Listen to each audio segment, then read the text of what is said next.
point, Jésus, c'est pas un maître comme les autres.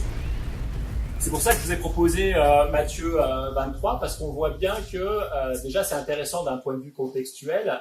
Quand Jésus est venu, c'était pas le seul qui enseignait le peuple.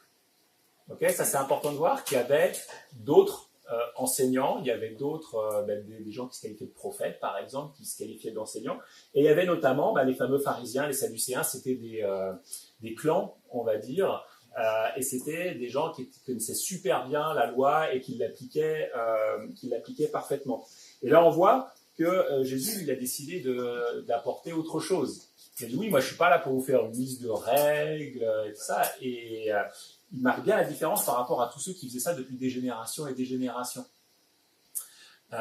Et c'est là, moi je trouve intéressant, on voit comment il parle des pharisiens. Alors par exemple, si on parle de maîtres, là donc il parle des pharisiens, ils aiment qu'on les salue dans les places publiques et qu'on les appelle maîtres.